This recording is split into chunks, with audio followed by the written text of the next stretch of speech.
Brown family, what's going on today, everybody? If you want to see me stress, see me 5 minutes ago when nothing went right with none of the technology in this room. So that's kind of what happened. So you all probably don't need a minute because of everything. Whew, I don't even know if I washed my face right. I did everything. Something spilled on me. I had a anyway, the stuff wouldn't work and stuff happened. So we're going to let me give you a moment. You probably don't need a moment because you probably got here before I did. But let me give you a moment in case you needed to get whatever libation that you need. I ain't even getting no water. Whew.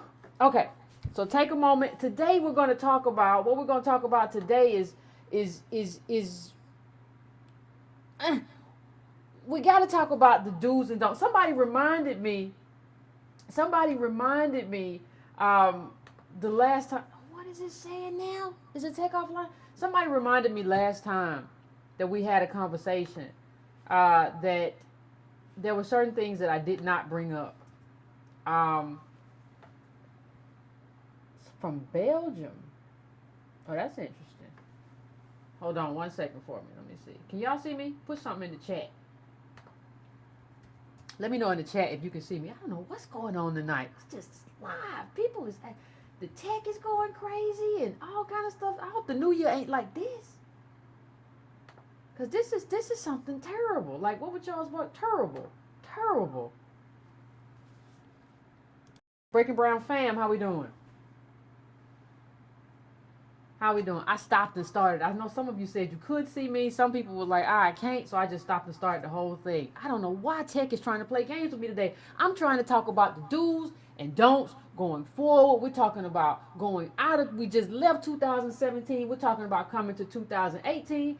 And the tech just won't work. And I need to talk to somebody because I have upgraded all the tech and we got all kinds of stuff coming on. They say it's supposed to be fast, but they'll never give black people the fast stuff. Oh yes, your stuff is gonna be real fast. You took the money, but it don't look like you made it real fast. So anyway, it should be back. If you don't see it back online, for most of y'all, it should be back online now because I stopped and started and did all that good stuff.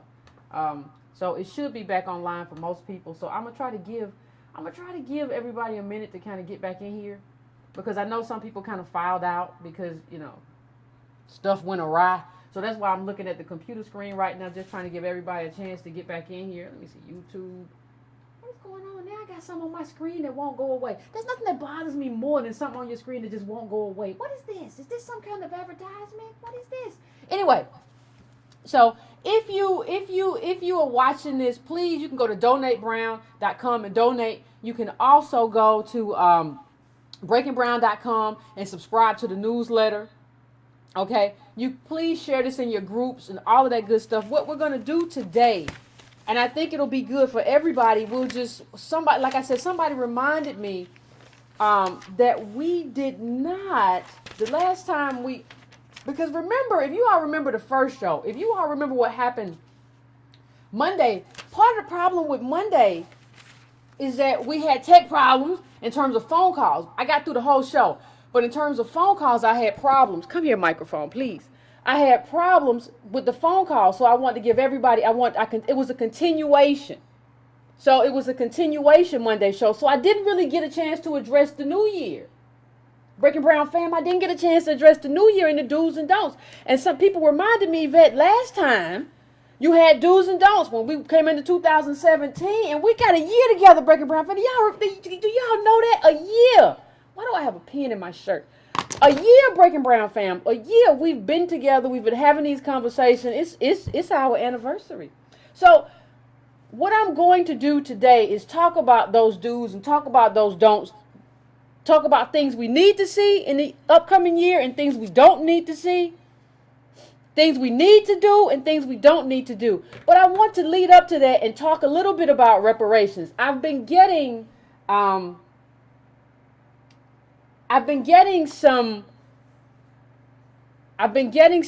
flack about the whole reparations argument.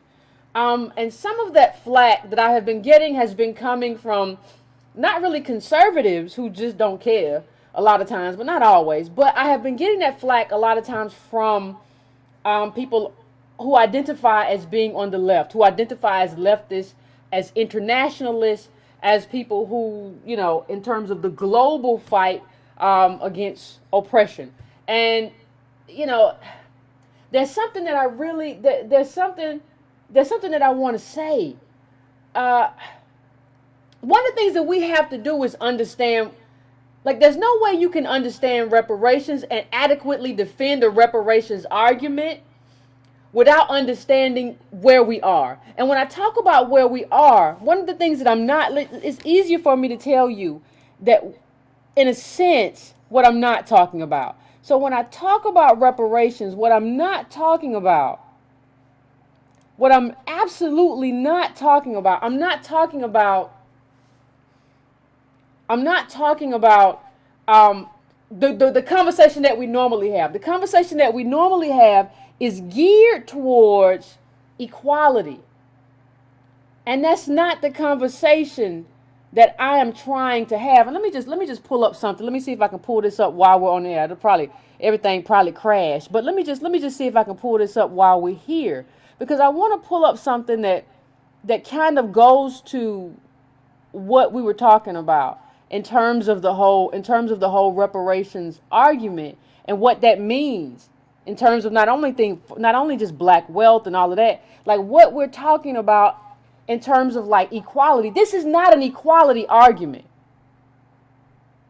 And I don't think people understand that this is not an equality argument. And hold on one second while I look for this and see if I know I had it here. Ain't that something? Oh, the devil is a liar. I know I had it right here. What really exists? We're not making a reparations, I'll get to that on the break, but we're not making a reparations argument, and I'll get to the pertinent quotes. What we're making is an argument for advantage. So what people don't understand in terms of how this game was played is that some people had an advantage. Like there was a period. See, the thing that I've talked about this before, but I know we have new people. The thing that we have to understand is that there was a period. It's not all like you'll listen to these people and they'll try to make it as if, it was all this period, like every year is the same. Well, what do you mean, Yvette? What I'm saying is that they'll try to convince you that every year was the same year and every year was the same for wealth building. So let me put this up for you. And this comes from there was an article about an AEON.com, Aeon, about wealth building and about the Homestead Act, which we've talked about on this show. And what it basically says, because of the date of the Act's passage, few people from the South initially received any benefit from it. Yet, given that it effectively remained in place until 1934, well over 1.5 million white families, 1.5 million white families, I said that again so you understand, both American-born and immigrant, eventually profited from it. And although the process was rife with fraud, as many homesteaders sold their plots to corporations, the original claimants pocketed the income from the lands, establishing the basis of wealth and capital. By the end of the act, more than 270 million acres of Western land had been transferred to individuals, almost all of whom were white. Nearly 10% of all the land in the entire U.S. was given to homesteaders for little more than a filing fee. What I'm telling you is that you don't make up. See, what you had is this whole thing where people were running around getting wealth, and then they got it, and then they moved. And then they got it and they closed the door. They said, we got it, door is closed. You don't get that wealth now by coming in and say, I'm no longer a slave. I want to compete. You got it then. And there's a consequence. And this is not, people keep saying, Yvette, you're making a moral argument. Yeah, part of it's moral, but this is easily quantifiable. The data supports everything I'm saying, not only about slaves being a commodity, not only about cotton being a commodity, but the slaves themselves. We've talked about the half has never been told on this book. If you asking for book recommendations, read that and you see how much of a commodity African Americans were. You can see that very clearly. You know, that was Antonio Martin did an interview with Tom Shapiro of Black Wealth, White Wealth, and he said roughly 1/4 of white homes, 1/4 of white homes can be traced to land grants. 1/4 of white homes can be traced to land grants. Land grants, while our ancestors were enslaved. These are land grants. You have to understand the consequence of what I'm saying. And you have to understand that what we need right now is not equality. Because on the left, you have a lot of people talking about equality. And I remember Eugene Debs said, we don't owe anything specifically to the Negro. That was a very famous leftist. And I understand he didn't say it in any mean way. But I also understand he was saying that we're going to make everything equal and there's nothing that's going to be owed especially. Everybody will just have a good life. What I'm saying is that that's not fair. And so you have to take that into account. Let me just put up another quote from the article. It says, because of the date of the Act's passage, it said, oh, that's the same. Is that the same one? Hold on. I got another one for y'all. Hold on 1 second, please.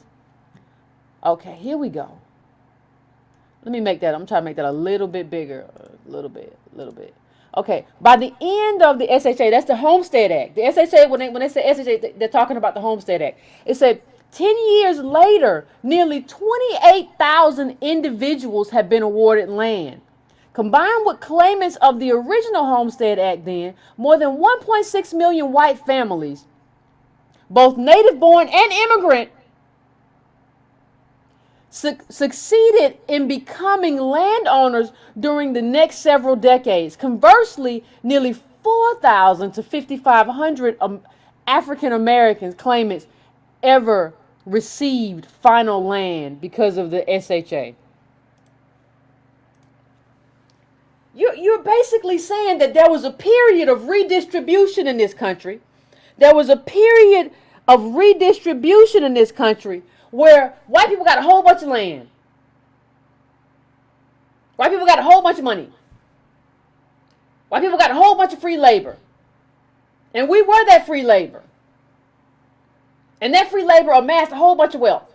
And so now, instead of asking for what that labor produced, what you're asking for is to be equal to people who did not produce that. And what I'm telling you is that is not fair to me. That is not fair to you. That is not fair to the African American community. I'm telling you to go for, at this point, go for what we're owed. And the thing that I will say to the leftists who critique my approach, I will say this. It's very interesting. People tell me, or people tell you, and I want you to think of this because I want you to win this argument in the streets. People will tell us, well, you have to be practical. And nobody's ever going to approve reparations of any kind. It's just never going to happen. Well, a lot of these people who are saying that reparations will never happen are the same people who voted for the Green Party. Now, I actually support and say, hey, the Green Party is another option. You can consider it a protest vote, and that's fine, but it is another option. But you can't come to me and tell me that reparations is like this outlandish thing that could never happen. But and say, Yvette, vote for the Green Party. It's not, it doesn't make any sense. It doesn't make any sense. And we have to start, one of the things that I'm realizing, and I think I said this on a different show, one of the things that I'm realizing is we have to be able to make these arguments wherever we encounter these people. Now, if somebody's just ignorant, walk away, leave them alone, because they probably going to want to fight or something. I ain't got time for that. But we have to be able to make these arguments. It says, according to the Institute on Assets and Social Policy, for each dollar of increase in average income that African Americans households saw between 1984 and 2009, just 69 cents in additional wealth was generated. compared with the same dollar in increased income, creating an additional $5.19 in wealth for similarly situated white households. I'm going to read it all again. According to the Institute on Assets and Social Policy, for each dollar of increase in average income that African American households saw between 1984 and 2009, just 69 cents in additional wealth was generated, compared with the same dollar in increased income, creating an additional $5.19 in wealth for a similarly situated white household. You have to stop talking about this in the context of black women buying red bottom shoes. I had somebody who came on my page and said that, and what I had to tell him, do you have any self-awareness? Because in your profile pic, you have on a Gucci hat. Not that it makes any sense anyway. But what's happening is that we're not even building wealth on what we do on. And what that is about is there is a penalty. And let me just put this up and put it up and then I'm gonna move it. But there's a 100-year penalty for being black. There is a 100-year penalty for being black. Well, what does that mean, Yvette? What do you mean a 100-year penalty for being black? How could that be? How is that possible? What does that mean? I mean, it's actually very, very, very simple. It's actually very, very, very simple in terms of how America has they have basically made it where you don't benefit. Like, let's say your father does good, right? It don't matter. They have just made it to where you're black, and so it don't matter. This is a quote from the article, and we're going to read this together. It says, in the paper, and if you ain't been getting the newsletter, this is in the newsletter. It's actually one of the top 10 articles in the newsletter that I send out every Sunday to subscribers. It's $2 a month, but it's good stuff for trying to understand. And we're going to get into it with the do's and don'ts. But it says in the paper, Collins and Wanamaker set out to understand the mechanisms that drive a wedge between the incomes of blacks and whites from one generation to the next. Their big finding is this: between 1880 and 2010, let me read that one more time because that's a huge span of time. Between 1880 and 2010, whites showed much higher rates of upward mobility than blacks, even if their parents started from the same economic position. There is a specific penalty for black people, which is independent of whatever income their fathers earn. And that has been constant for 100 years. So you can't come on here and say, buy less Jordans. You can't come on here and say, well, if we would just save our money, because they already proved that wrong too. You can't come on here and say, well, we just don't know how to work hard. What they're saying is that even when you do all that stuff, even when your parents do that stuff, there's still a penalty. There's a blackness penalty. And I think this is going to, I think in terms of reparation, and we have to frame this in terms of our ability or our inability to build wealth during a time when people were building wealth that they were going to pass down to generations. So what does that mean now when lineage is everything? When you talk about income inequality, what you're really saying is that people's lineage is everything. Where they come from and who their great-grandfathers and grandfathers, and that's everything. Because what you can pass down to your kids now that wealth has solidified, and wealth, that means that money ain't moving like that no more. It's solidified. It's up here. It ain't moving. Who your great-grandpappy and your grandpappy was is everything. And what does it mean that, first of all, you were slaves, and then we were sharecroppers, and then we didn't have nothing. So what that means is, and then even when we did start at the same point as white people, it wasn't the same. That's what that quote just told us. So what does that mean in terms of how can you say that reparations should not be central to the claim of African Americans? And so, I mean, one of the things that I want to start with. When you look at the GI Bill, we didn't benefit from the GI Bill. And it wasn't in law. They just said, we're not going to give it to you. When you went there to apply, you just didn't get it. People just make up reasons why you didn't get it, why you're not going to get it. So what I want to say in terms of in terms of reparations and all of that, I think we have to have the conversation and basically say this is a conversation. The reparation conversation is about how do African Americans get an advantage, because you have to invert that thing and you have to think what would have happened if we had gotten that 40 acres, mules, some money. How would our lives be different? And I think you can see, if you pay attention, how our lives would have been different, right? I think you can understand that. I think you can understand. We were like the money. We were like, this example, we were the shoes. I think Antonio Moore uses that. We were the shoes. And now we were the shoes that helped white people win the race. Now you take the shoes off after you wore the shoes out and you say, go on, shoes, do for self, shoes. You did that. You did that. And then the thing is, we're letting them off without owning what they did and by just replacing us. And that's what the previous conversation was about. The last time we talked, that's what that was about. So I think we have to drill that down, that we're talking about advantage, that we want what would have happened if African Americans had gotten not only what we were owed in terms of slaves, but we have gotten those land grants too. Where would we be? And when you look at where we would be economically, it's only fair that we say we want that now. The thing that would have put us in this position, because a lot of white people don't want to be around African Americans because they just hate black skin and all this black skin nonsense. No, they don't want to be around poverty. They don't want to be around families that have mass incarceration. They don't want to be bothered with any of the stuff that's come to signify blackness. And so you fix that with wealth, but you don't fix it with all this other stuff. So, as I get started, let me get started because I know I got started late. So let me get started now. Let me just read this too. And I want to read this because a lot of us don't understand what slavery was. We think some of our poor ancestors just worked for a little while and whatever. It's not necessarily a big deal. It happened a long time ago. Really, it didn't really end until like early 1940s, which is not a long time ago at all. But I want you to hear this.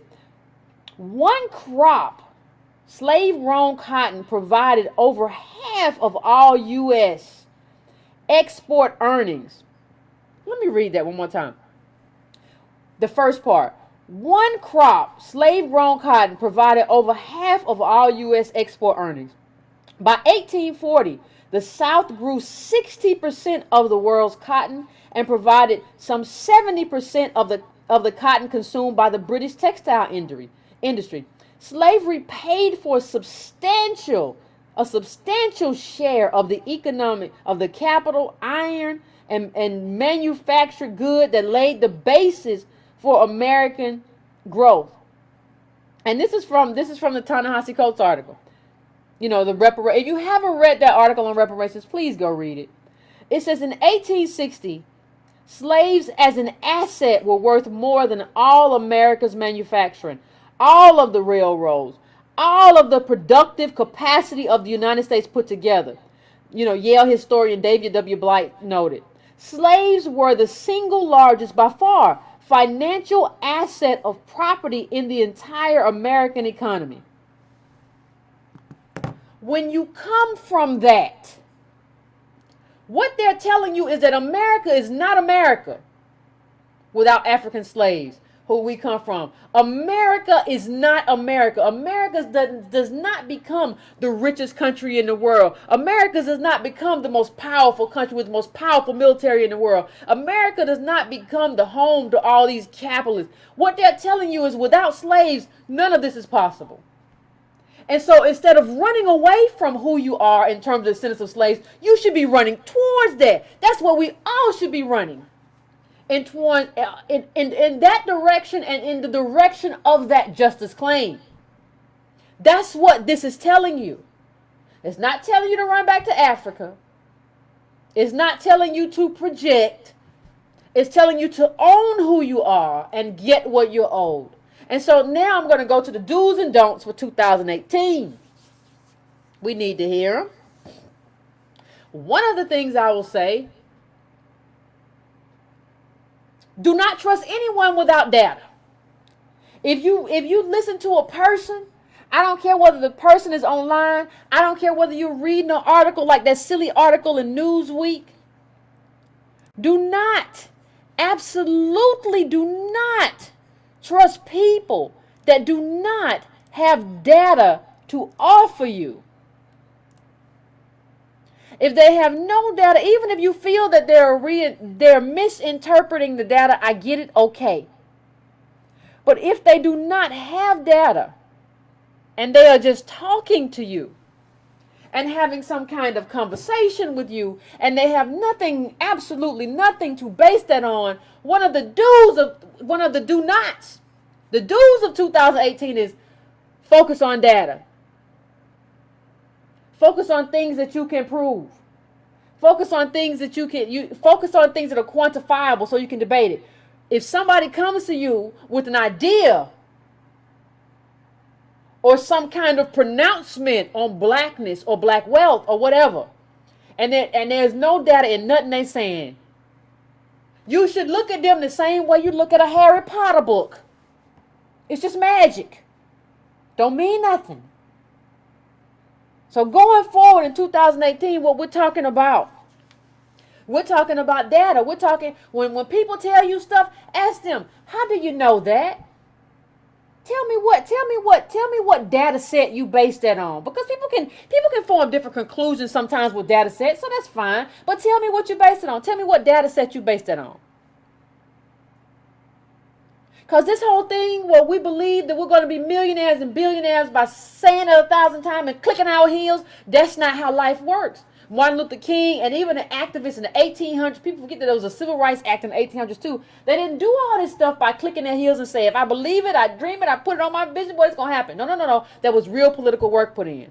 So the second thing I want to say is, to all my people, I want you to get rid of this idea, or get rid of this whole phrase of dismantling white supremacy or dismantling the system of oppression.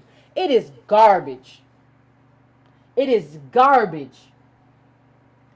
Do not say that if somebody says, well, Yvette, why are you just focusing on African Americans and you're not focusing on dismantling the system of oppression? Ask them, well, what does that mean? Because let me show you something. People would love to focus, and this was in the newsletter too. This was actually one of the top articles that I curated for the news, that I curated and I put in on Sunday that, I put in like the top articles of for the black community, the descendant of slave community for 2017. So this is one of the articles that I put in. And it's a legacy of environmental racism. It's Exxon Mobil just tearing this community apart. And it's a black community, and they do it because it's a black community. Now, here's the thing. If you have never, first of all, never heard of this, if you have never stood up for this group of people who are being basically poisoned by Exxon, I want to know why you came to the airport to protest on behalf of immigrants and not being able to come here. I want to understand why you did that when this is happening in our community. And it's at The Intercept. You can Google it and check it out. That's what it is. I want to understand you better. So I want to understand why you did that. And this is not, we've talked about hookworm, but this is not just one instance. Here we go in Louisiana with a similar story. The plant next door. We're also talking about illnesses, environmental illnesses, that are due to the circumstances that African Americans are forced to live in this country.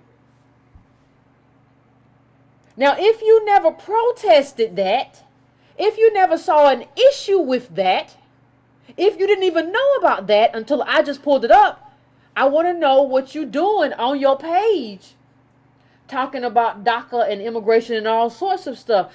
one of the things that we have to do when we talk about do's and don'ts of 2018, we have to focus specifically on our community. We have to focus specifically on our community. There is no throwaway line of throw away the system of white supremacy or dismantle oppression. Throw away that garbage because it doesn't mean anything. It's vacuous, it's vapid. Tell me how you're going to approach your community. And here's what I say. Here's how I kind of put it. If your local or even your national representative came to you right now, came to your house, kicked in the door and said, listen, I will do three things for your community right now. You can't go check the internet. You can't do anything. I'm going to do three things specifically for your district, but you have to tell me right now what those three things are. Would you be able to do it? Would you be able to do it? Would you be able to count off to that person three ways that government failed you? Because understand, the hookworm thing is a failure of government in a first world country to provide sanitation for its citizens. That is a failure of government. That's not a failure of individuals. That's not a failure of a few black people who didn't get out there and dig pipes and dig sand. That's a failure of government. So would you be able to tick off the failures of government? That's what I'm asking you. That's what I'm asking you. Would you be able to do it? And what I'm telling you, in terms of what has to happen this year is that you got to be able to do it. You got to know enough in 2018 to do it. Another thing, in terms of do's and don'ts for 2018, do not demand of me, Yvette Carnell, this person that is leading the Breaking Brown family. Do not demand more of me than you demand of your own politicians. Let me say it again. Do not demand more of me in terms of solutions that you demand from your local politicians. Understand that y'all don't say anything. Those of you be like, well, what's the solution, Yvette? What's the solution? You ain't got no solution. You all do not ask your local politicians what the solution is. Not your state lawmakers. You don't ask your national lawmakers. You don't make the demand of your senators, of your governor, of your local prosecutor. What's the solution for mass incarceration? You don't say anything to them, but you want to come at me. Do not come at me if you can't come at the people who represent you. Do not come at me if you are too much of a coward to come at the people who represent your district. If you can't ask them what the solutions are for your community. If you cannot hold them accountable. We have nothing to talk about if you cannot hold those people accountable. Okay, that's in terms of solutions. I'm sorry if some people don't want to deal with it, or some people don't want to have anything to say about it, but it is just what it is.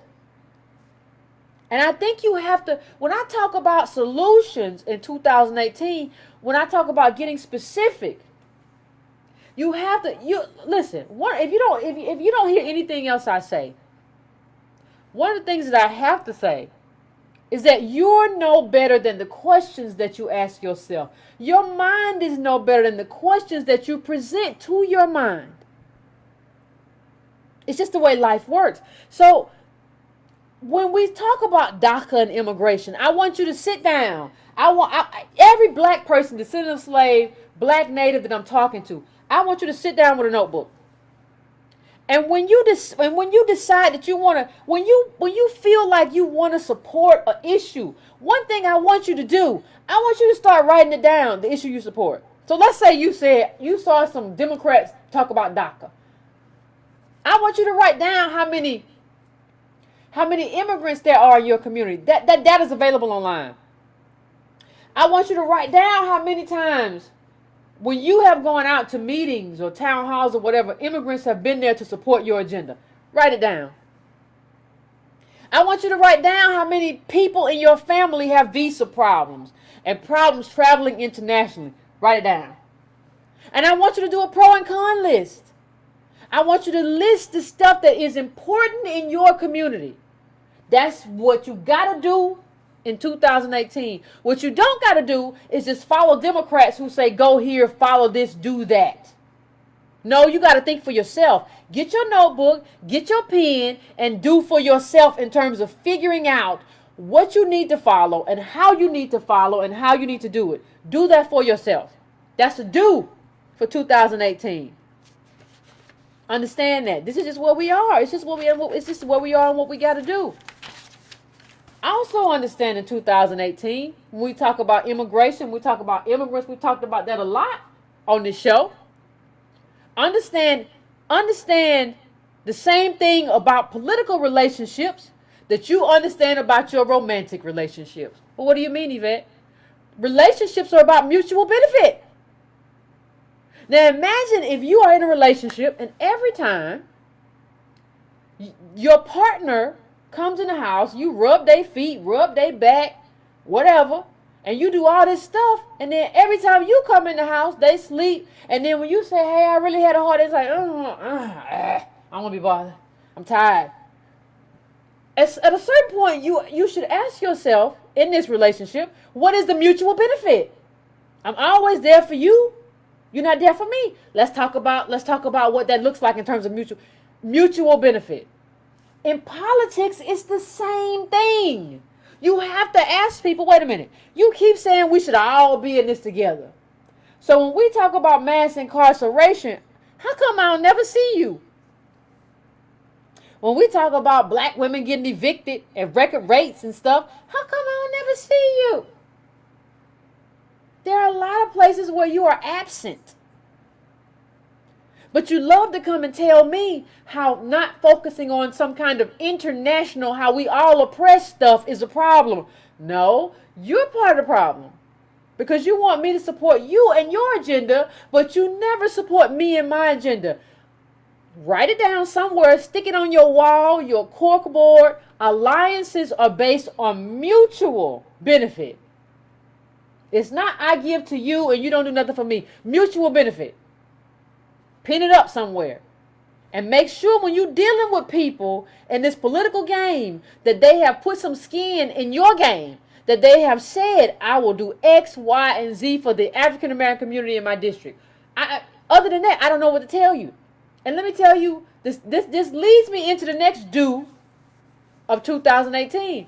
I need us to follow our local representatives and national, but especially local, the way we follow celebrities online.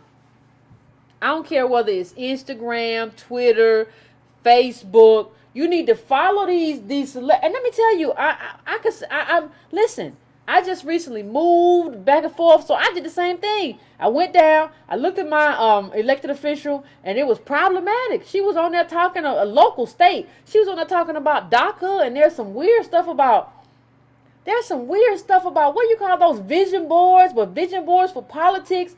So me and her gonna have to have a conversation. It's just what it is. So what you have to do, you got to follow these people and you got to check their feed like once a week. Check the feed because a lot of your local representatives have like 1,000 or 500 followers. It don't make sense. I have a representative who hasn't tweeted since like 2010. I'm gonna light him up. What are you doing? This is how you give us information. Every 7 years, you just not on Twitter no more. So what about the people who can't make it out to your meeting? You're just not going to address them no more. I'm going to find out where you are and I'm going to show up. And if you get too funky or fresh with me, I'm going to run against you cuz that's how I do. So you have to understand. And you have to follow these people. And these people pay attention. Remember Representative Sewell with the hookworm. She took down a post and replied to us when we were going to her. These people pay attention. You have to tweet them and bring attention to their failings and what you want them to do and push your particular agenda. You got to do that as we go. Let's go to the next thing. Let's go to the next do. Let's go to the next do. In terms of not just following lawmakers on social media, that's part of it because y'all don't have no problem following Kim or Kanye and all these other people. I saw a historian today who like retweeted Cardi B, and I just don't understand like stuff that I have weird about me. I don't even tell y'all. I would never do. I just don't understand. But like you have to ask these people for specific solutions because it's their job. Now, here's the next thing. And this is going to make some people upset.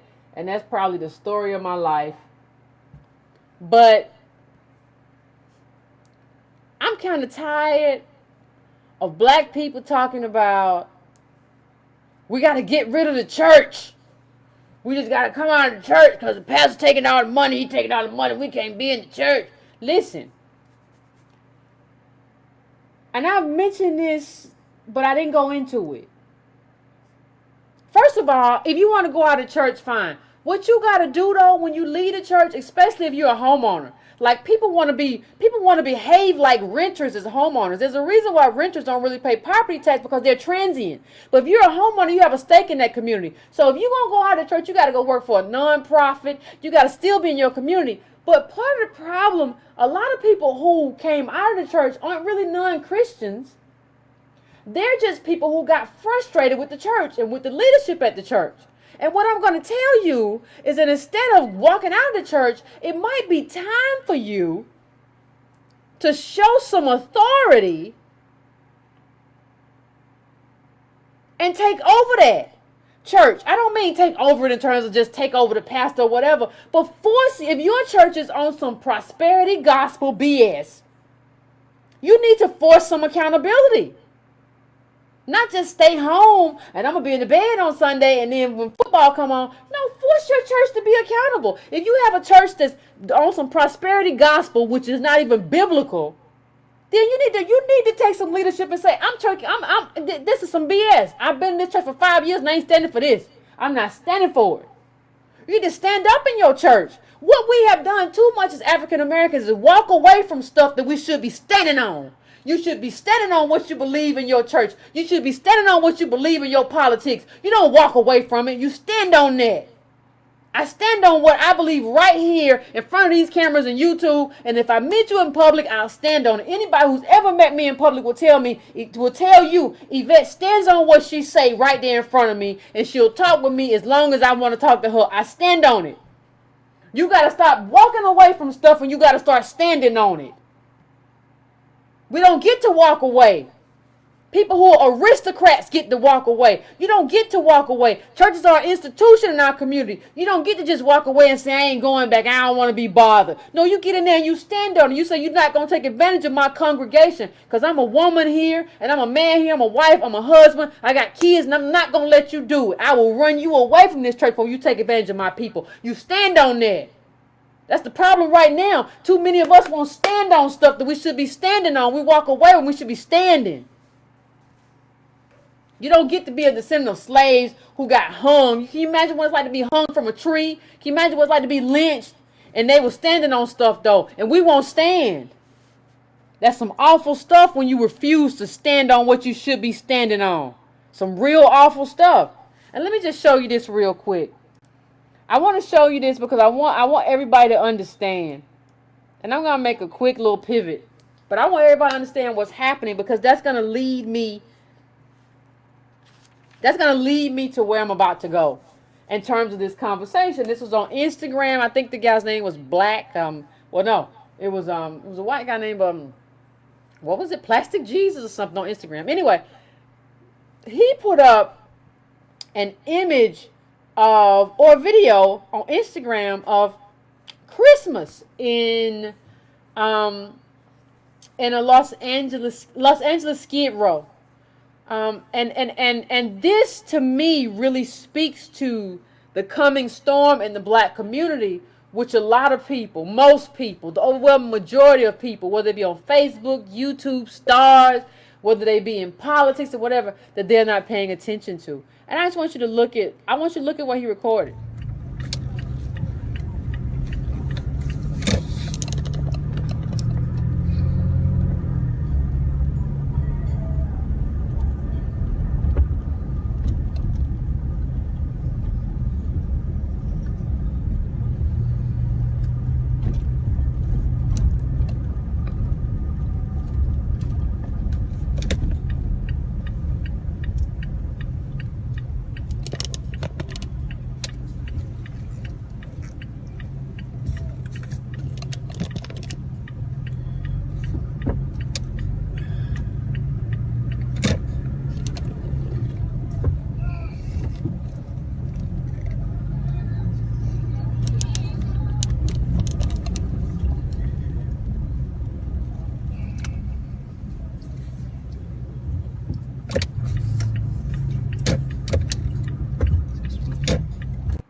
I want everybody to understand that that's Los Angeles, that's Skid Row, and I had never seen Skid Row either. The first time I saw Skid Row, um, was when I went to Los Angeles. I went to L.A. and Antonio was like, Antonio Moore, you all know him, Tone Talks, YouTube, he calls in a lot, and we talked, and he said, I'm gonna take you to Skid Row. He said, I want you to see this. And that was the first time I ever went to Skid Row. That's about like 2-3 months ago or whatever. I had never seen it. And I don't know if an African American who has never seen Skid Row in person is ready to see Skid Row, because what you see there is a bunch of African American men, mostly, because I don't even know if a woman could live there, but mostly like because black men have kind of bored that we're just gonna put all of y'all in jail. Yes, black women are gonna suffer. We don't care. We don't care about y'all either, but we're gonna put them in cages. And so they have kind of bore the burden of all of it. And so you see just like a bunch of black men that nobody really cares about. Nobody cares that it's Christmas and you ain't eating. Nobody cares that it's Christmas and you ain't got nowhere to go. Nobody cares that it's Christmas. This video was taken on Christmas. Let me just put this, because it was in the context of this article. There was this article in the Daily Mail which was talking about California's new middle class homeless people. And so that's the context of it. But I went there and I saw all these black people that nobody cares about. Who, if you looked at that and you didn't know any different, you would think you were looking at a third world country. But what I'm telling you about California is this.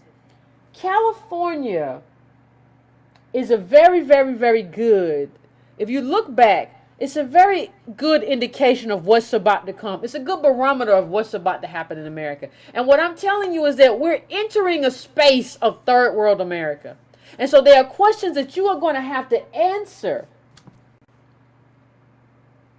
It's the largest aggregation, this Skid Row in Los Angeles, of homeless people in the world. And it's nearly all black. And what I'm telling you is this is about to come to a community near you as well. Because if we were going to care, we should care about them. If we don't care about them, it's coming to us because we never cared. Nobody cared when they were eating their turkeys or hams or whatever. That these people, our people, are homeless in a first world country, in the richest country in the world, on Skid Row. Nobody cares. But like even in California, you see it, and that's what you see up right there. You see it coming to white people. You see it coming. And so, like, look at this. I'm going to put this image over. Like, look at this. I mean, you see this. These are people who work. She's a nursing assistant, has been sleeping in her Kia for the past 3 months in parking lots around Santa Barbara. California got it so smooth. They got a place that you can park during the night, but you got to be gone in the morning when you go to work. America's homeless. And so you feel like this isn't going to hit you. But what I'm here to tell you is black people is coming. So when we talk about do's and don'ts for 2018, what I want to tell you, one of the do's is please understand that, and I'm going to say this in the context of a story. I was at the grocery store the day before Thanksgiving. I was picking up some stuff, and there were 2 black women in front of me in the Kroger line. And somebody called them, and they got into a fight. What you mean? She said she was going to pick up the macaroni and the cheese and the milk, and she said they have to buy no turkey. Well, I got, give me the phone. Give me the phone. What? She said, you need to get it. You need to get it. We ain't got the money to do all of that.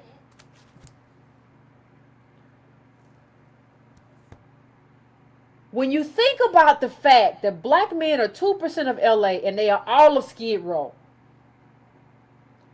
this is about those women who were in the line in front of me, and this is about black people in general. We are the poor. What you are going to see is more of that. These women were fighting over who was going to get the macaroni and who was going to pick up the turkey for Thanksgiving. And they were so upset that they left their bag at Kroger. And the woman said, ma'am, excuse me, you left your stuff here. Can you come get your, you want me to bring it to you? Okay, all right. That's what happened. You have to, in terms of dues, you have to be ready for what's about to come. Because what's about to come is that you could be eating Thanksgiving and your homeless cousin, right? And your evicted sister-in-law come to Thanksgiving, and they have had problems because the world has not cared about them. And they can come into your house and just be like, and snatch the turkey and take off running. Are you ready for somebody to come into your house and snatch the turkey and take off running? I just want to know. Because these are the sorts of problems, these are the sorts of things that we're going to have to begin to deal with. And what that means is that we're going to have to make some very difficult choices. Are we going to help that person now? Or are we going to wait for them to run in the house with the turkey? Is this a person that we can help? We have to start thinking clearly about this. How are we going to address this when cousin, Leon or when Keisha come to the house and she half high? Because before she could be at the homeless shelter, but they're closing down the shelters. So she can't be there no more. So now she coming to the house, or he coming to the house, the only person that he knows who's cooking Thanksgiving dinner. So part of the dues is you have to think about this right now. How are you going to address this? How are you going to deal with this? Because it's coming. And that applies to everything in terms of the dues of 2018. Antonio already addressed it, but let me address it again. I'm going to address it one more time. You have to address with your family. You have to have this discussion with your family. Your grandparents, your cousins, your nieces. Okay, there are cuts coming.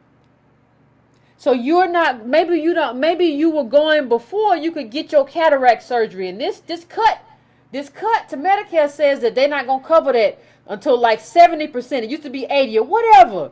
You have to know enough to have that conversation before this stuff hits, so that you let people know exactly what you're going to be responsible for and what you can't be responsible for, and so that you let yourself know what you can do and what you cannot do. This is called being responsible. I don't know how well you can do that if you're following Cardi B on Instagram and you're 45 years old. I don't know. I don't think you can.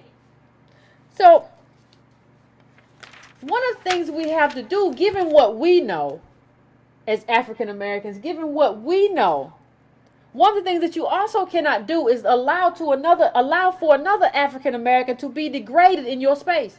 Given all the data that we know, you cannot go to the beauty salon, barbershop, wherever you go, and allow them to talk bad about African Americans given what you know. You cannot lose your voice and all of a sudden become mute because you don't feel like getting involved in all that, because this cannot happen if it's just Yvette talking. This is not just about Yvette Carnell on YouTube, or we'll go watch Yvette. This is about what you're able to do. This is about what you're able to make happen. There was a great Snap memo that came out, and I think I did put it up, but my tech was doing some wild stuff. That basically said, in terms of food stamps, they're gonna make you more accountable. They're going to make you self-resilient, which means they're not going to give you as much. Have you talked to your cousin who is getting food stamps about what that means for her life and the boundary that you are or are not drawing between you and her? Because we got to help the people we can. But there are some people who might climb in your window and steal your pocketbook. Like, I'm not telling you how to handle anything, but I'm telling you that you gotta handle it. You gotta handle it. You don't get to walk away and not handle it. When we talk about do's versus don'ts, another thing we have to do is not to internalize an economic failure as a personal failure. Right?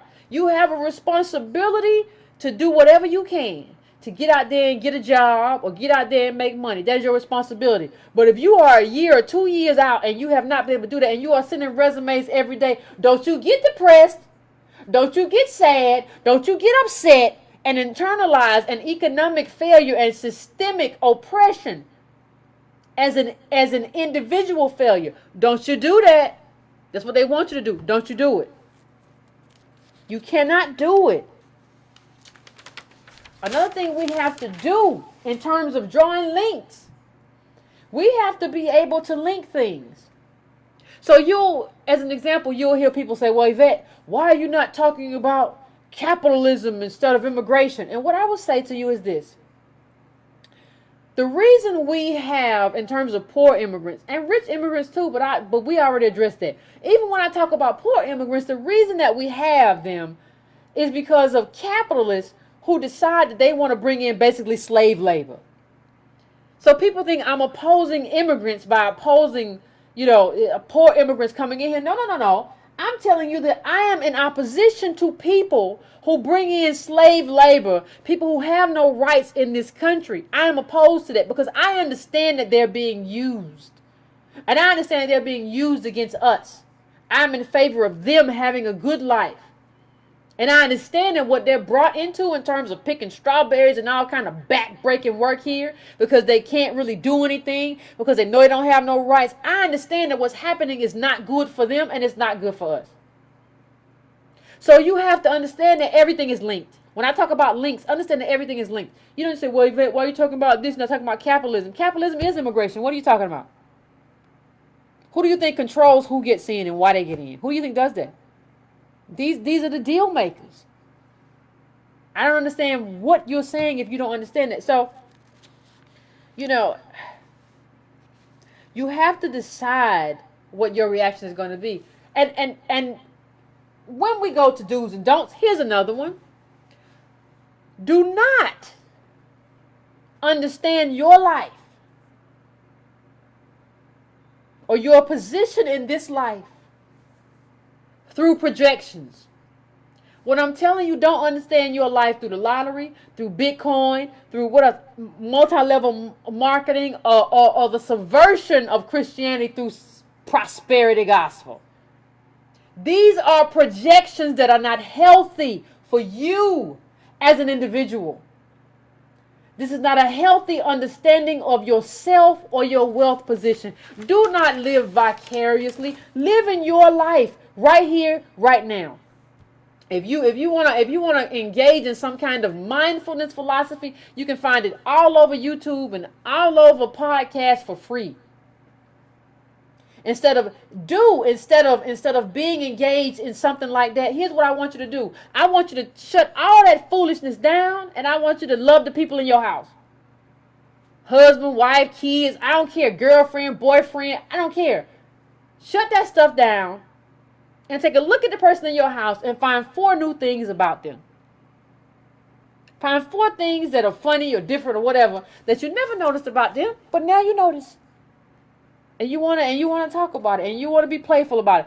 Love the people in your. Do not live your life vicariously through some BS. Live your life from where you are right now. Do not live vicariously through Puff Daddy or anybody else. Live from where you are right now.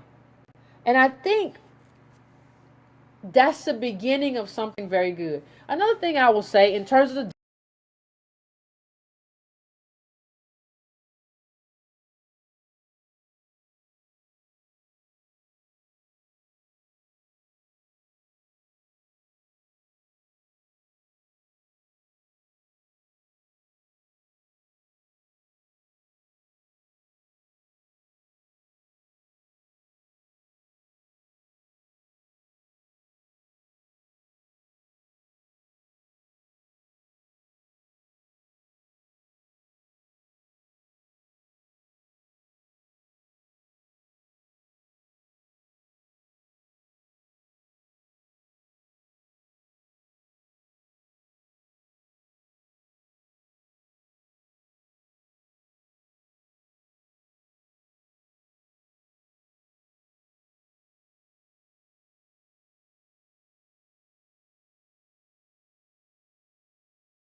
Get up. Hello, can y'all hear me now? Okay, I want you to decide that you're gonna do 3 articles. 3 articles a week about issues important to African American descendants of slaves. 3.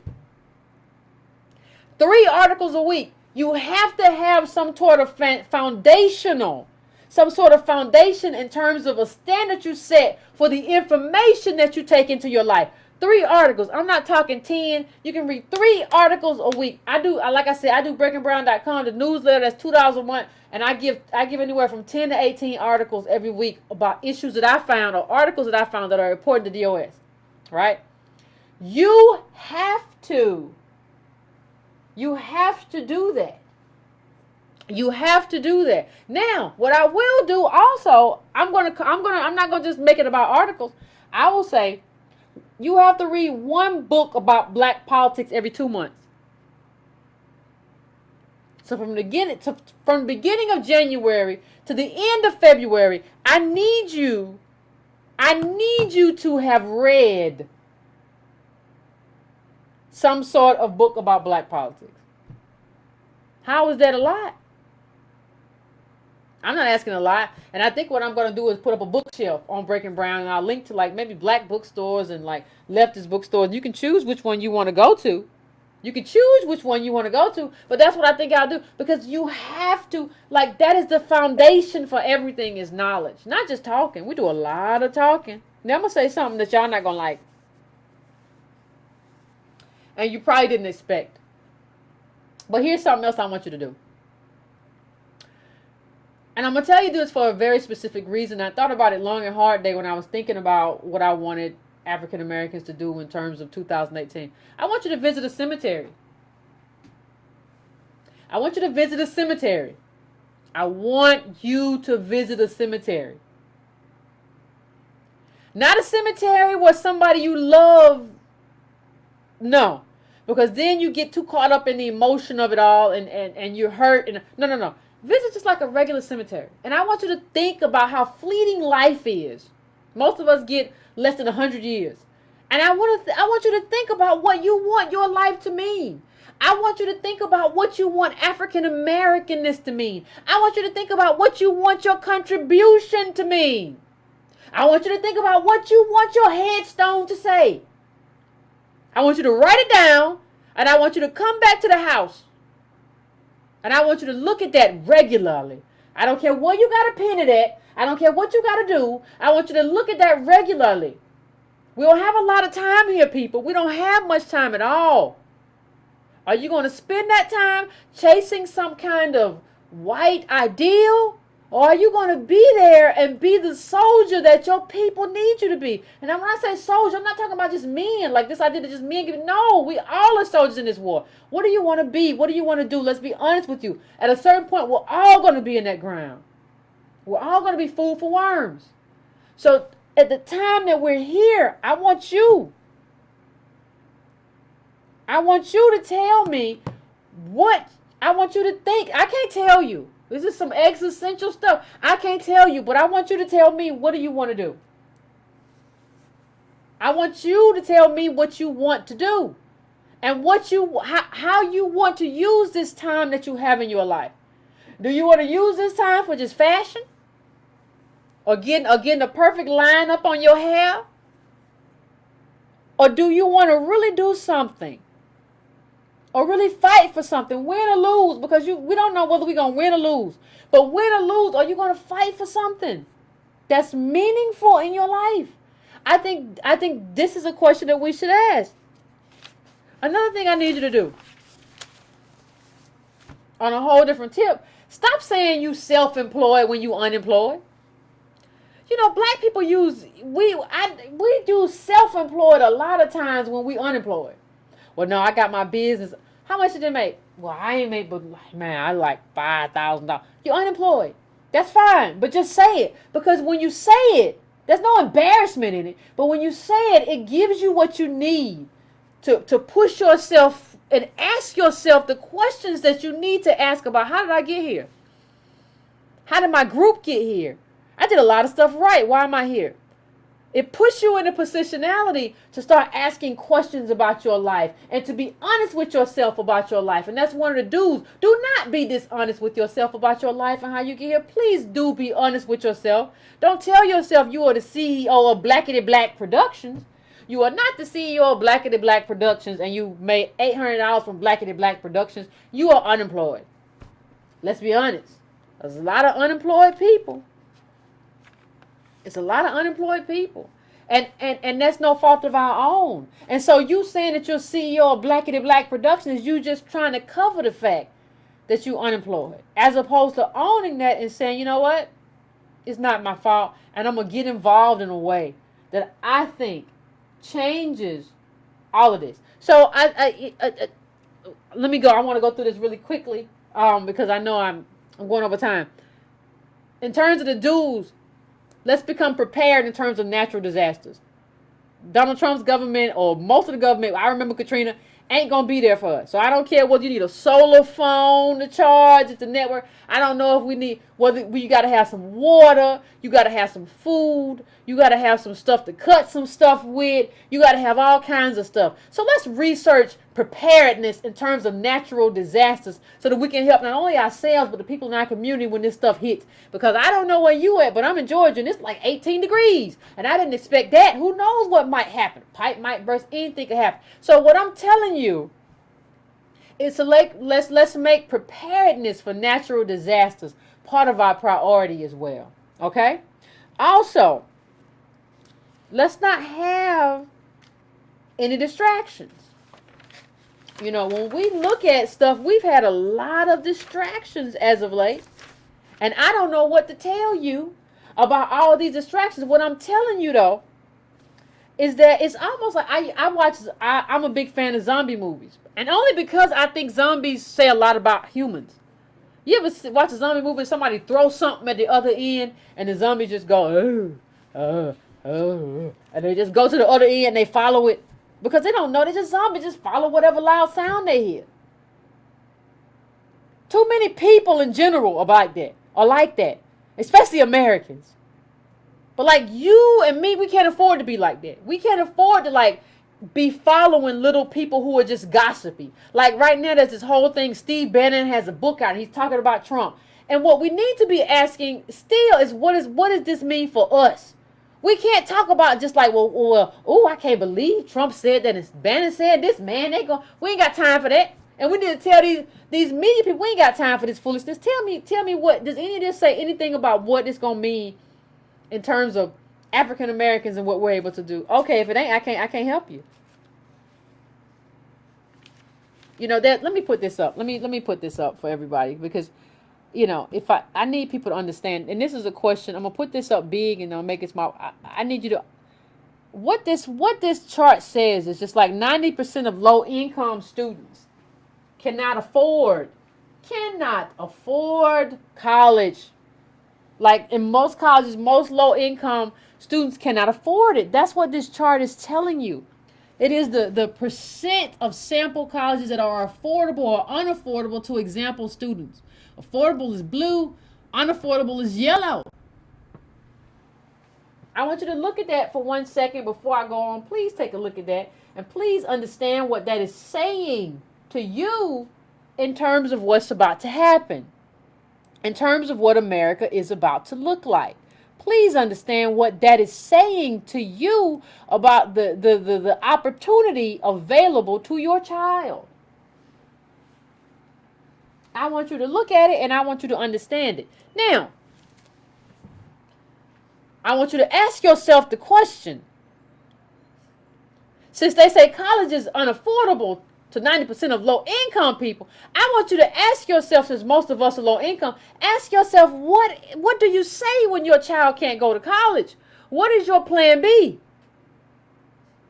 Because what's going to happen with a lot of these colleges, you're going to show up, and what they're going to do is tell you, okay, you here, we're going to need your 30% of tuition. Tuition $30,000. They're going to say, we need 10 right here, right now. If you got it or you don't. If you got it, he can be here. Or she can be here. If you don't, then they got to leave. Give me your 30%. Because student loans were never meant to cover everything. So I need you to ask yourself, what do you do? How do you approach life when this happens to your kid or when your kid is facing this? That's just what I need. I'm just being very honest with you. And how do you feel about your kid? Does this become some kind of, do you all have some kind of disagreement or angst because of this? Even though you didn't provide what in the richest country in the world was expected. Now, I understand why you didn't provide it, because we can't.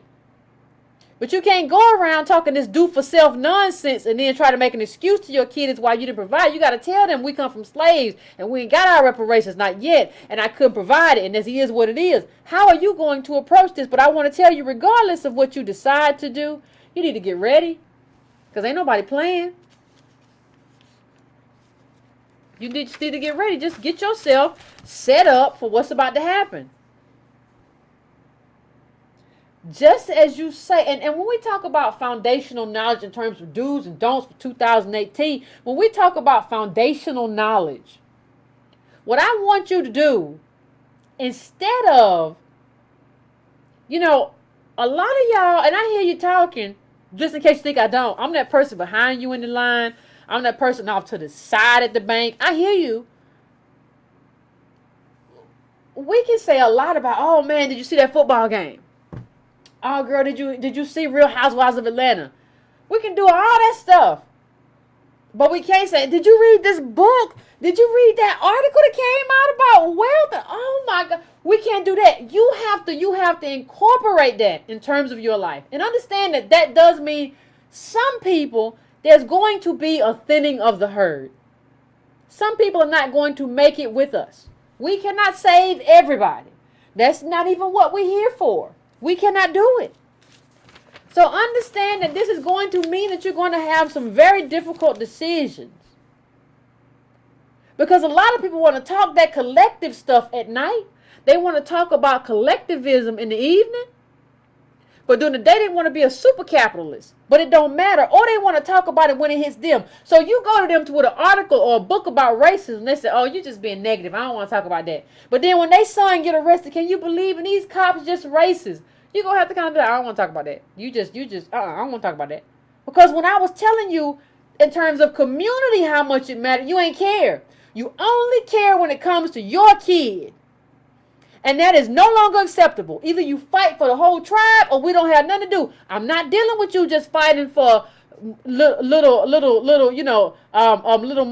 Mikey or whatever. I'm not fighting for you, the little Malik. I'm not there with you when you just gonna be talking about Lil Raekwon, but you don't care about all the other Raekwons in America.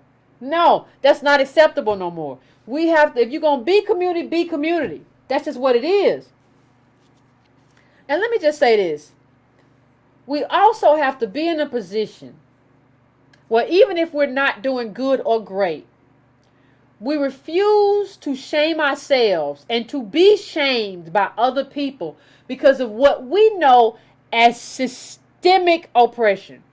We will not be shamed and we will not shame other people. The do not shame other people. The do not be shamed. And you have to understand that life is, a lot of what life is just fixing what's broken.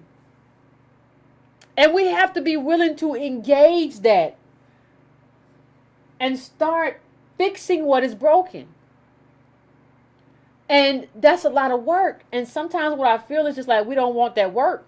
But like you have to assess what blackness means to you, or African American as descendant of slave, native blacks means to you. And another thing, if you want to throw away something, throw all that more shit, throw all that more stuff in the garbage. All that stuff that's telling you that like none of us came from Africa and we were all just here. I'm sure there was some of us here, whatever. You are being disrespectful to African Americans by saying that. You are being disrespectful to the Middle Passage by saying that like we're indigenous. You're being disrespectful to reparations by saying all African Americans came from this country and we were here first. It is an escape, and you are a child for promoting this in terms of the whole. I'm not saying that we're not individuals or small groups, but you are being disrespectful by conflating this to the whole group. And please stay out of my comments, because on YouTube I'm just going to delete you. So I don't want to be bothered with all this. We were Moors and we were here first. Let that go. We always find something. Just like in terms of the don'ts, like I said the other day, stop romanticizing Africa. I'm going to go home. It ain't your home. You ain't never been there. Get somewhere and sit down and get involved in the politics of your own community and stop going on YouTube and watching Africa videos and saying you going home. It's just projecting. Don't nobody need you to be a little child in your house. That's not good for anybody. And, you know, it's, you know, and what I will leave in terms of the do's, what I will leave in terms of the do's of our community is I need us to start focusing on our own glory. I tend to hear more people talk about Pan-Africanism and Africa and all that stuff than I hear people talk about actually what African, and we have some rich, and that's why we're going to do the book thing, because we got some, the history of African Americans in this country is phenomenal. So I don't really want to have no conversation. I don't really want to talk a lot about, you know, what you think you know about the continent of Africa, which is 50 plus countries. I don't want to hear. I want to hear about what you know about African American history. And I want to hear you promote that. I'm kind of tired of hearing a lot of African Americans just kind of wax nostalgic about what they think they know about Africa, like this huge continent. I'm kind of tired. So these are just my do's and don'ts. I'm gonna go to a commercial. I'm gonna go to this thing for a little while. Give me like 3 or 4 minutes. I'm gonna get the phones running. And we'll be back. And we'll talk about it. Because I want to hear your do's and don'ts for 2018 for the African American community. Okay?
Y'all lighten up the lines tonight. Woo-wee. Good God. Sounds like people got a lot to say about what's going to happen. Sounds like y'all got a lot to say about what this going to look like. What 2008 is supposed to look like for African Americans. So I'm going to go on and go to my first, y'all got the lines full. I know everybody be like, wait, Yvette, I tried to call. I couldn't do it. The lines get full quick. I just put it in. Anyway, my first caller, I'm coming to you from area code 504. I'm coming to you now. Tell me what's your name and tell me where you're calling from. Hold on. Hey, Yvette, this is Hey. Antonio, and I'm calling from New Orleans. Hey. What's going on? Not much. Yes. I want to talk about a don't. If you're in a conversation and you don't know what you're talking about, especially when it comes to, you know what I'm saying, talking about black liberation or anything of that matter, if you don't know what you're talking about, don't talk. Uh-oh. You know what I'm saying? Find somebody who do know what they're talking about. Uh-oh. For instance, celebrities. I get tired of hearing celebrities speak up on black issues when they don't know what they're talking about, when they should be bringing somebody in a conversation who do know what they're talking about. That's all I want to say. Thanks, Okay. Yvette. No, I I love appreciate what you're you. doing. Thank you. I appreciate it, and I watch you every week. Thanks. I appreciate the support, brother. You don't know how much that means. I appreciate the support. Thank you. Somebody, y'all cold, y'all. But you know what? You got to be a little bit cold-hearted. Because let me tell you, some of my people I'm looking at the chat right now. And some of y'all are cold, but I'm not upset. Because I understand that's sometimes how you have to be to preserve yourself. So we're going to go to the next caller. Who's still waiting? Y'all complaining in the chat. We're going to go to 202. 202, I'm coming to you. What's your name? Where you calling from? What's going on? You know what it is. What's Yvette going Carnell, on? How are you doing? Pretty good. How about you, brother? Oh my God, this you're so. First of all, let me say this. I have 6 academic degrees, advanced degrees from very elite institutions. I say that not to be boastful, but I wish I could hold up to a camera to use the notes that I am taking from Yvette Carnell. Yvette, I feel like I'm in school all over again. Flattery will get you nowhere. No. I am loving. You have lit an intellectual fire. You have rekindled a fire in me that has been gone for so long because being out here just things seem so hopeless. But let me give a few do's and don'ts. A lot of this stuff you have included, but I'm going to say, and this is kind of a line from a commencement address that Benjamin E. Mays gave after he left Morehouse calling his president. He said to the graduates of that class, I believe it was 68, Morris Brown, he said, every black person must make up in their mind to declare war on mediocrity. Declare war on mediocrity. You kind of touched on this. Well, you did touch on this when you talked about people trying to have a conversation with you and they haven't done the work. They haven't put in the work. They don't know the numbers. They don't know the data. They don't know the literature on the issue, but they want to express an opinion. These people, in my estimation, this sounds horrible, but they're fools. And I really do believe in the scripture that says, answer a fool not according to his or her folly, lest ye should become like him. I want to offer up two quotes to this end. First, the Reverend Dr. Martin Luther King once said, "Rarely do we find men and women who willingly engage in hard, solid thinking. There's almost a universal request for easy answers and half-baked solutions. Nothing pains some people more than having to think." Make it your business in 2018 to not engage people who have not put in the work, who have not thought seriously about these issues as you have. The second quote, James Baldwin, the essayist, brilliant essayist, he once said, "If I am speaking above your head, I am speaking where your head should be." This is very important, because I think Yvette is hitting on this anti-intellectuality that is in our community. I remember we had a conversation there, and she talked about how there's little intellectual curiosity. And we're looking to, as the brother said a minute ago, we're depending on black celebrity for answers. And let me say something about that. That is a consequence of what I call the messianic complex. We are looking for saviors all around, but these people cannot save us. And so if you are going to be true about these issues in 2018, you have to start from what Benny May said.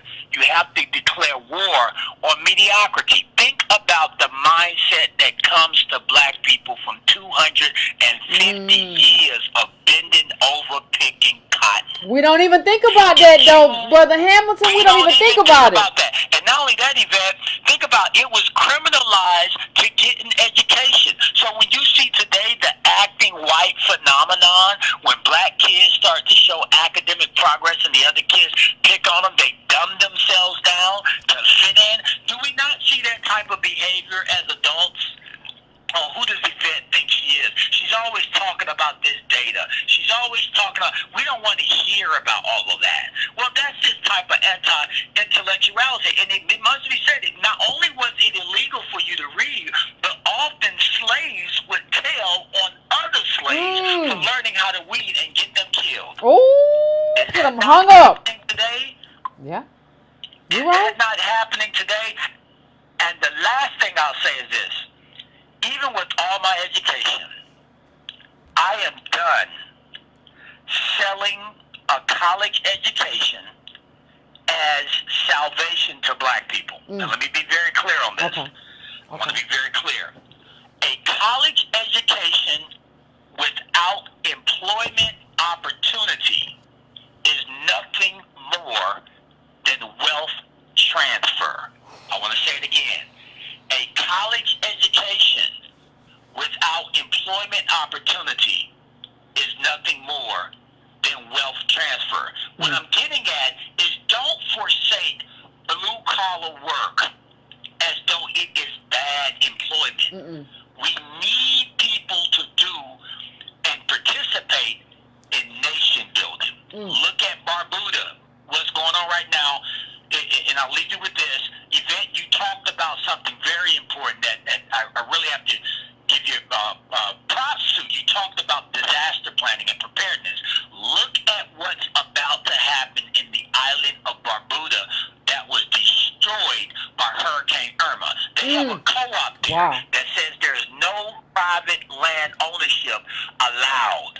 And now, as a result of the island being devastated, and there's no electricity, there's no running water, the government of Antigua is stepping in and taking over all the land, and they even struck a condo deal with Robert De Niro and his company to build luxury condominiums on the beach. We have to prepare for disaster preparedness. Imagine that happening to black people here. Yeah. Now, leave you guys with that. Thank you, Yvette. Thank you, brother. I appreciate it. So those of you who know that is Mr. Hamilton coming as he always does with that fire. And I agree with him. You know, I mean, America itself is an anti-intellectual or has become an anti-intellectual space. So I don't want it to seem as if I'm just jumping on top of African Americans. But what I'm just telling you is that we don't have any cushion. So even if that's like something that Americans are doing, everybody makes fun of the nerdy kid, right? He's whatever. But we cannot afford to do that in our community. That's what I'm telling you. Like we're at the bottom. We can't afford to do stuff people do. And let me just read something. A friend of mine, you all know Otis calls into the show. But he's called to the show before. He sent me a great quote because a lot of people have been saying to me, just go back to Africa stuff, and they've been using Paul Robeson because Paul Robeson was international in terms of his outlook in terms of white supremacy. But I just want to give you a quote of like, you know, they said Mr. Robeson, and they said in Russia that they were talking about him in Russia. And he said in Russia I felt for the first time a full human being. You know, and he talks about his good time, and then they said, well, why do you not stay there? This is what he just sent me, and he said because my father was a slave. And my people died to build this country. And I am going to stay here and have a part of it just like you. And no fascist-minded people will drive me from it. Is that clear?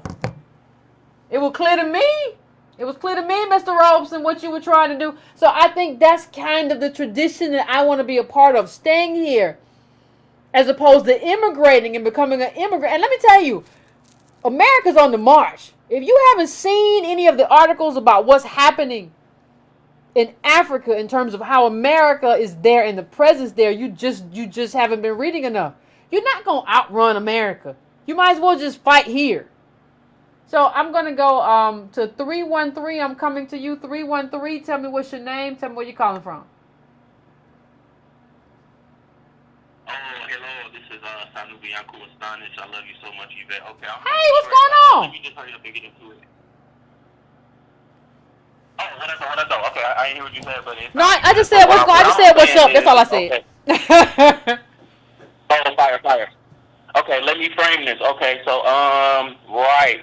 I'm the Sanubianku that was in the Motherboard short documentary about Detroit building their own internet. Okay. And we're gonna end this with the preparedness plan and the do's and don'ts. But right now, I want to give a little framework. So Detroit is besieged by suburbs. You got Dearborn, Hamtramck, Highland Park is like a city within the city. Okay. So my girlfriend passed away like last year. She had a master's in psychology, you know what I'm saying? She was sleeping in her car, you know what I'm saying? So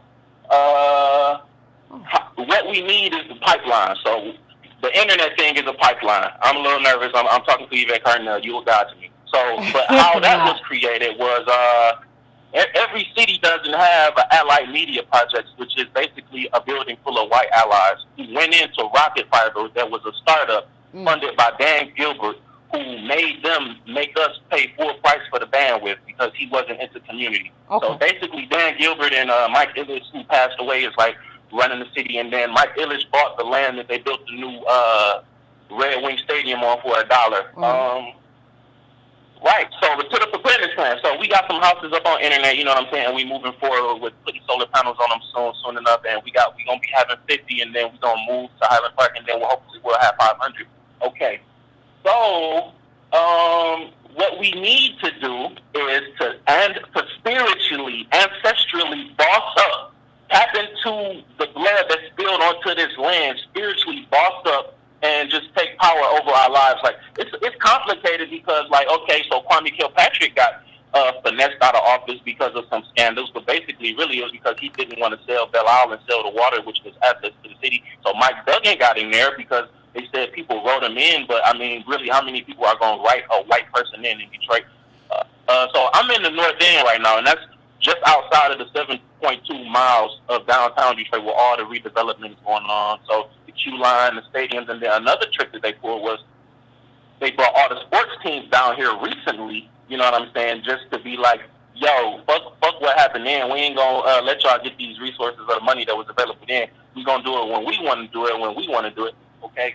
Right, okay, so I'm not trying to cut you off, caller, but let me get to your point real quick so I can make sure that we can get to the rest of the calls. What's going on? What's your end point? Right. So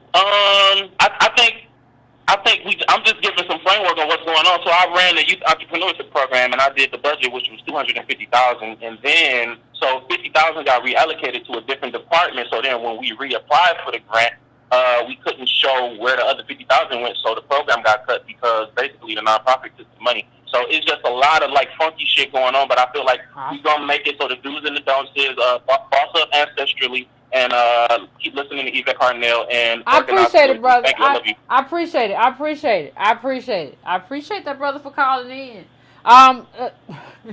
You all. Anyway, I'm going to the next caller, 757. I'm coming to you. 757. I'm calling to you. What's your name and where you calling from? Yvette Carnell. What's going on? This is Otis. Otis, I just shared something from you. The internet has given you to me, and I'm telling you, you're a gift. I'm 64. I wish I could knock off 30 years. But let me try to frame this and then let you get on with what you do. Building on what that gentleman just said, what we have to understand is this is a multifaceted problem. Mm-hmm. And when he was talking about community coming together, this is what I've been trying to get people to understand. When I say to you, I'd like to be able to help you any way I can, mm-hmm. I think there's power in us coming together, creating some breaking brown armies, and mm-hmm. start hitting these hashtags.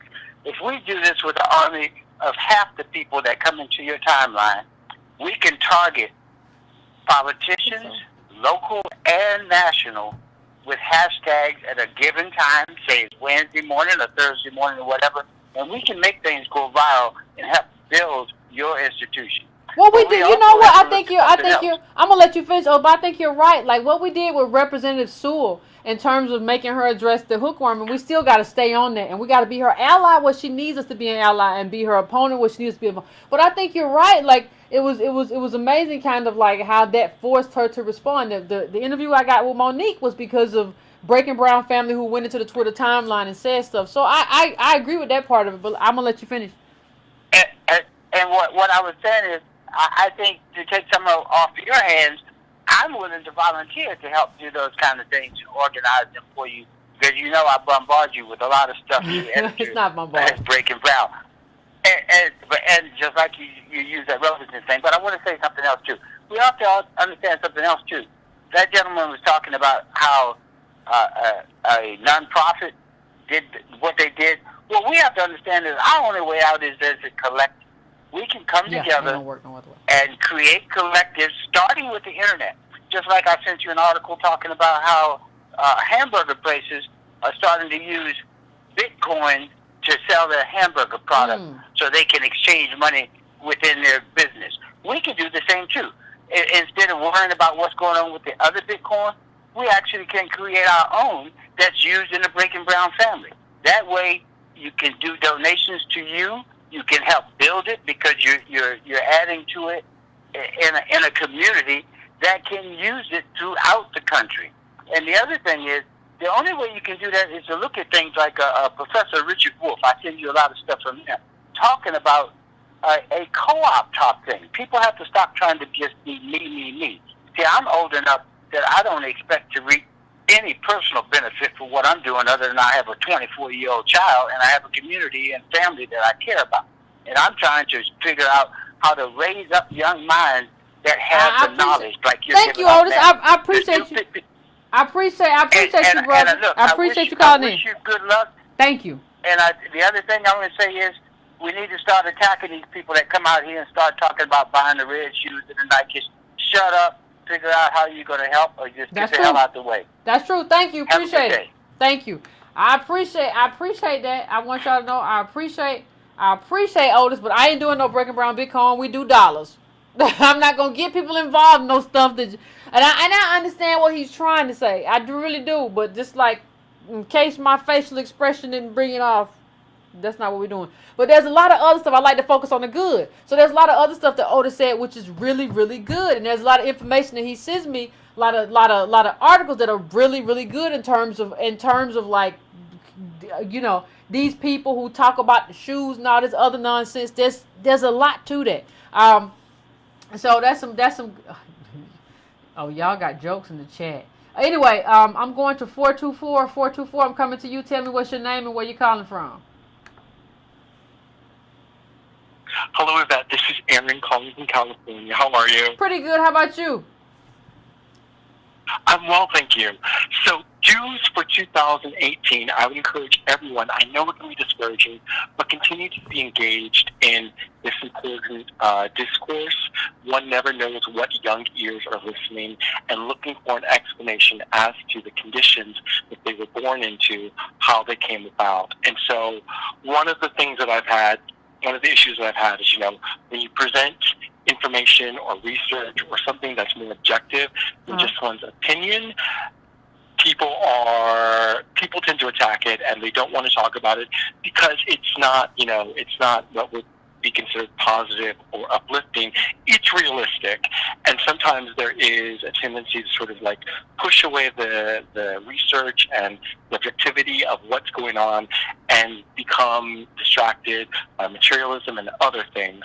And so I would encourage everyone to do their research, do their due diligence, and continue talking about what's important. And that's the data, that's the research, a lot of what you present. What I would encourage people to do less of, be less engaged in social media. Yes, it has a place, but by and large, it's just a huge, huge distraction, and it's consuming your most precious asset. That's your time that you could be devoting towards other things, to building an arsenal of knowledge as to figure out how it is we are going to combat the status quo that we're up against. Also, too, please stop patronizing celebrities who may have your same pigmentation or not, whatever. If their attitudes, if their agendas don't line up with what's going to do you the most good in this life, we won't mention his name, but we know who I'm referring to. Like, stop patronizing this man. He just made some Forbes list, and he is like the top celebrity, whatever, and he hasn't had a CD or toured or anything in a very long time. Yeah, that's your boy did it. I appreciate you calling in, Carl. I gotta go to the next person, but I appreciate you. Here's the thing. I'm not an opponent of social media. I want to talk to you about how you use social media. So here's what I'll say. There are a lot of people who I have been able to engage in social media in terms of data and all that stuff that I would not have been able to engage, like just being Yvette Carnell on the street, right? I would not have been able to engage these people. So it's not about the fact that social media is bad. It's about how you're using it. If you're using it to try to follow celebrities or do some other weird stuff, then yeah, it's or follow like TV. That's probably not the best thing. But if you're using it to engage maybe an economist or people who know stuff about the data or all of these articles that I see on my Facebook and my Twitter, I follow all these economists, I follow historians. I never would have been able to know the stuff that I know if it were not for social media and the ability to follow the people who are really good in their field, who stay just throwing stuff out. So I'm not saying stop following. I'm just saying be very conscious of who you follow. Area code 707. I'm coming to you. But before I come to you, let me give you one of the other dudes that I didn't mention. A lot of people talk about, well, this thing, if black people did X, if black people did Y, we would be a different place. What I'm telling you, and I've said this before, is a lot of stuff that you talk about that would be happening is actually happening in your community. So if there's one thing that I could push us to do, find the activists in your community. If you're one of those people well, we should be doing X, find the activists in your community who is already doing X and help them. And if you can't help them, just they can tell you where the website is, where you can donate. So just donate to them. In most places, there are black activists who are doing good stuff. And if you don't agree exactly what they're doing, you should show up and be like, this is some, I have a problem with X and I want to talk about it. But just find out, there are a bunch of activists in Chicago who are really working to stop, with teachers and everything, to stop the closing of the schools. It wasn't successful, but there are people who are doing this stuff. And so if you're in a house, don't act like you're a renter. If you're in a house, that means you are anchoring yourself in a neighborhood. If you're in a house and you are anchoring yourself in a neighborhood, that means you're going to, in a community, not just a neighborhood, a community, that means that you should be active in that community. You can't have a house and behave like a renter. So that means that you should find out, if you're in that house, who these activists are, what they're being involved in, and how I can help. Maybe you can't go out with them and help, but you can write a check or make a $10 or $20 donation. Do what you can. So I'm going there to 707. Tell me what's your name. Tell me where you're calling from. I'm coming there right now. Hello? Hello? I can hear you. What's your name? Where you Hello, calling from? Yvette, can you hear me? Yeah. Hi. This is Kimberly Santana from the True Royal Family Channel, and I live up here in the San Francisco Bay. Okay. And my family was the original Panthers. Now, the thing that I say often on my channel, I always tell the royal family, what we need to do in this system is first take care of our immediate situation. Collectively, the people that you can reach out and touch in your own household. And if enough of us in the royal family do that on a high percentage level, it will naturally bleed out into the community. Also, the circumstances that are happening in this system, I see a silver lining in it. The ultimate goal is to completely try to destroy the royal family, and what it's going to do is bring us back out of sheer survival. It's going to happen one way or the other. Either we're going to do it now, or as the events continue to unfold, we're going to realize we're going to have to depend on each other, because what has happened in this system is we have become a group of separatists, and sometimes we look at the picture so big it can be overwhelming. So first, just deal with your immediate situation. Thank you, caller. I appreciate you calling in. I appreciate that. I think that part of it is true. I think you have to deal with what your immediate situation is. What is my community dealing with? Okay, now what is my district dealing with? Not the national is fine, but I think what we have to do is attack this on a local level. What are my people? Sit down and list that out. How many of my people are dealing with X, Y, Z? Talk to those people and figure that stuff out. I think that part of it is very, very, very true. I'm going to area code 414. Tell me what's your name. Tell me where you're calling from. Hello?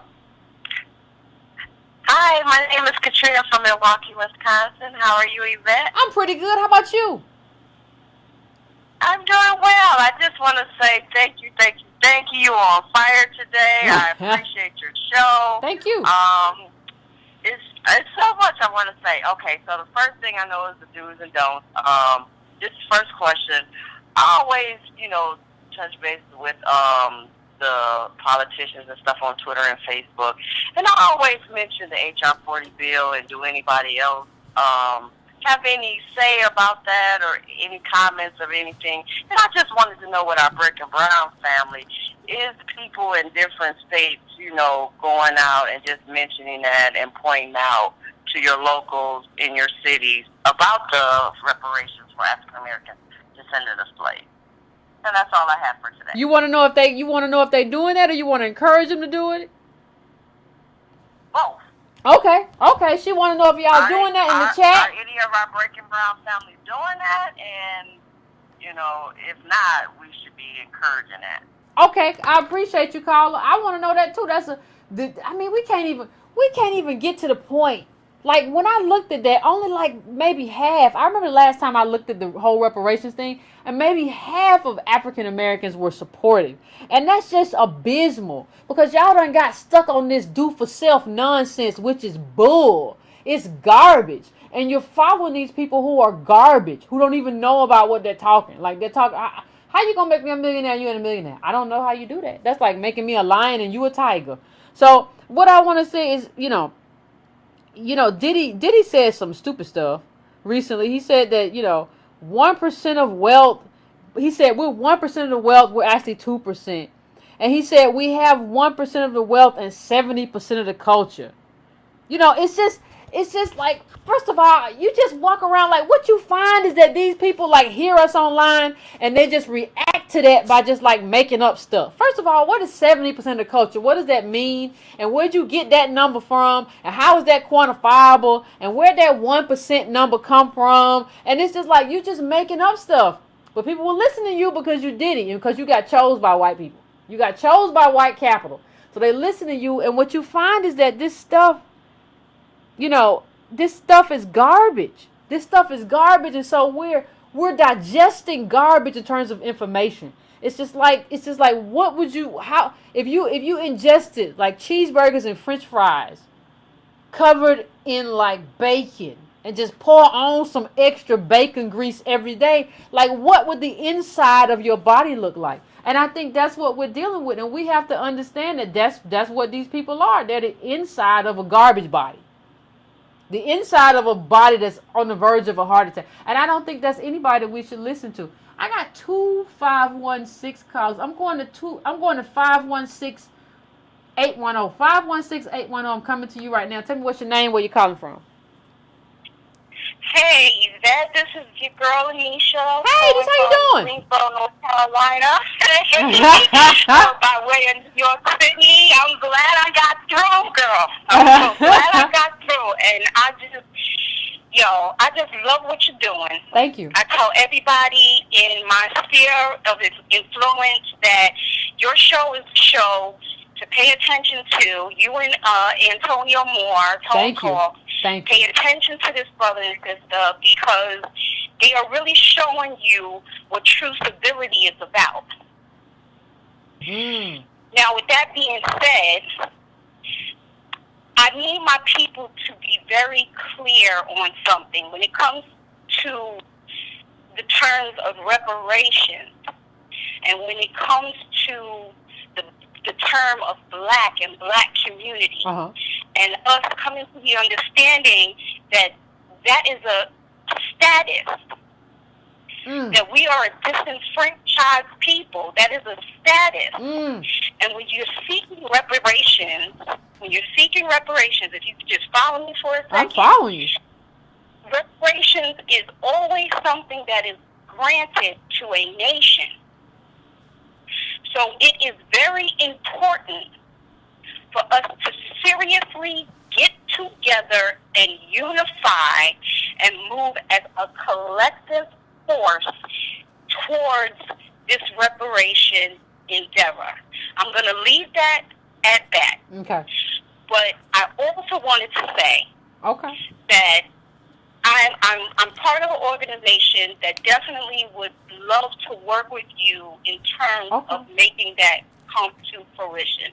So check out tribeofaboriginalnation.com. Check out templeofthemosthigh.org, and let's get this popping. Let's stop talking. Let's start moving cohesively, and we're going to have to move in a couple of different directions at once.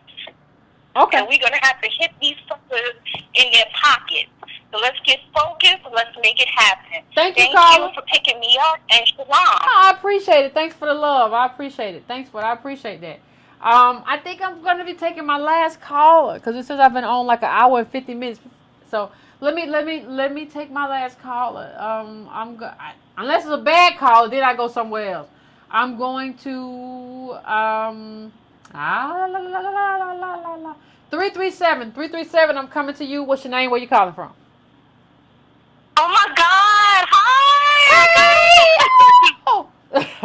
This is Crystal from Southern Louisiana. How you doing? I love you.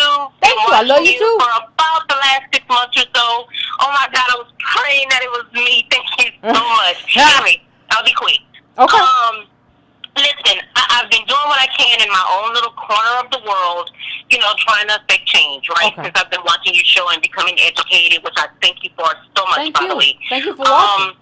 One of the problems that I'm having, which I'm sure you've encountered as well, is whenever you're trying to talk to your people, you come up against this whole ignorance is bliss thing and this resistance to wanting to know the truth. And I find that I'm struggling with that a bit. Like, how can we combat this psychological warfare that is going on in the minds of the African Americans descendants of slaves, and trying to get them on our team to do the things that we need to do to get us out of the situation that we're in?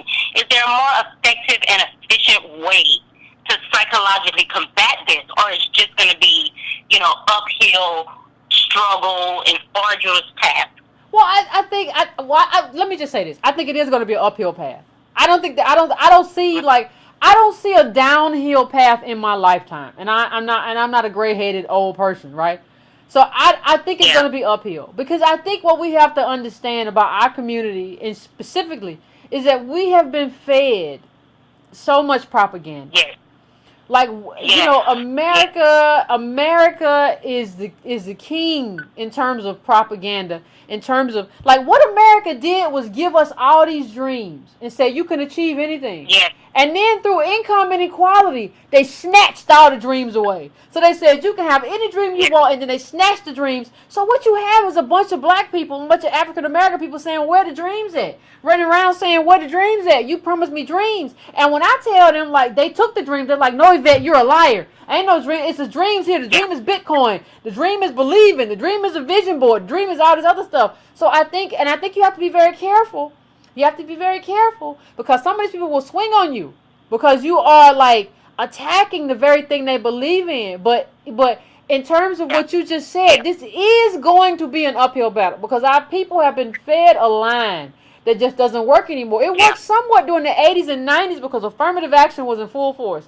So you could really go get a government job if you were a black person. And so what's happening now, though, is that stuff has been snatched back, and they don't know what to do. And when they don't want what to do, what they'll do is just blame you and say, no, the problem that it didn't work is because you're negative, right? Instead of, like... Or they'll watch football. Yeah. They're into football. And it's like, I could buy it with all this football lately. Like, are you kidding me? Yeah. Really? Are you kidding me? It's like, oh my God. Yeah. Yeah. I agree. So that's what it is called. It's not like, what we have to understand, and I'm not trying to say anything wrong or mean, but what we have to understand as African Americans is that this is not going to be an easy road. And so what a lot of black people are trying to do in terms of this stuff that they're trying to preach, in terms of this, whether it's prosperity gospel or whether it's do for self, they trying to be white. Like, they feel like they can go in the tub and scrub on whiteness, put on some straight hair, and walk outside and be like, now life's changed for me. And so what we're telling them is that, no, I think you still black. I see it. I know they see it too, because you look a fool. So, and I think telling them that, they get mad because we kind of point out the fact that this costume that you put on don't look good. And so we're going to have to deal with that. And so I think sometimes, Carla, let me tell you something. We're going to have to draw boundaries too. We can't be there for everybody. Some people are dangerous for us to be there for, right? So we're going to have to also kind of draw boundaries and see, like, when you're watching people drown, you have to understand who can be saved and who's going to drag you into the ocean to fill your lungs with water. Some of these people are going to fill our lungs with water. And so we have to do the best that we can to try to differentiate between the people. And it's going to be rough, but we got to do what we got to do. But that's some good advice, though, because I find that I'm getting a little battle fatigue sometimes and exhausted, and it's like, so that's some very good advice. When you get battle fatigue, it's okay to walk away. Like, you're not saying walk away forever, but it's okay to be like, I ain't doing this today or this week or maybe not this month. Like, I'm going to read my stuff. I'm going to still take in my information that I need to take in to understand what I need to understand, but I cannot be there for you this month because you crazy.